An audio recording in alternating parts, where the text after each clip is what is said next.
In the summer of 1863, the small town of Gettysburg, Pennsylvania became the stage for a clash that would alter the course of the American Civil War. General Robert E. Lee, emboldened by Confederate victories, led his Army of Northern Virginia into Union territory, aiming to threaten northern cities and force a peace. The Union Army of the Potomac, under General George G. Meade, stood ready to confront him. July 1, 1863.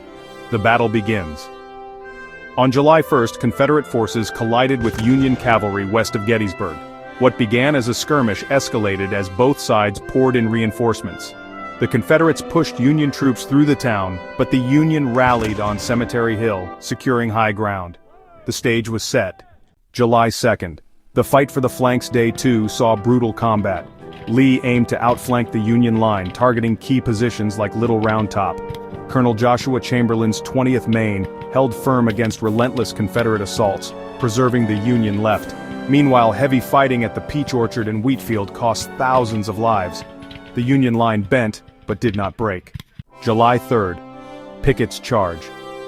On July 3rd, Lee gambled on a frontal assault, sending 12,500 men under General George Pickett across a mile of open ground toward Cemetery Ridge.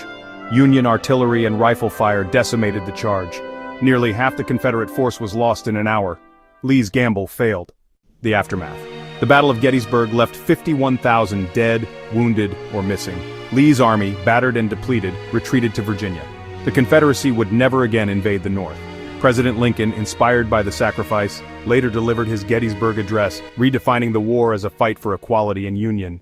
Gettysburg was the war's turning point. The Union's victory halted Lee's momentum, boosted Northern morale, and shifted the strategic initiative. Though the war raged on for 2 more years, the Confederacy's hopes of victory began to fade on those blood-soaked Pennsylvania fields. Why Gettysburg was the turning point? Strategic defeat for the Confederacy.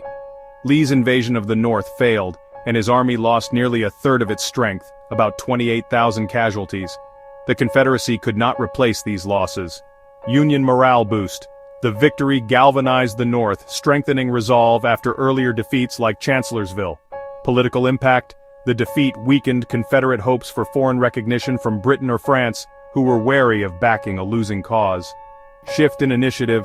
The Union seized the offensive, leading to campaigns like Grant's Overland Campaign in 1864, which pressured the Confederacy until its surrender.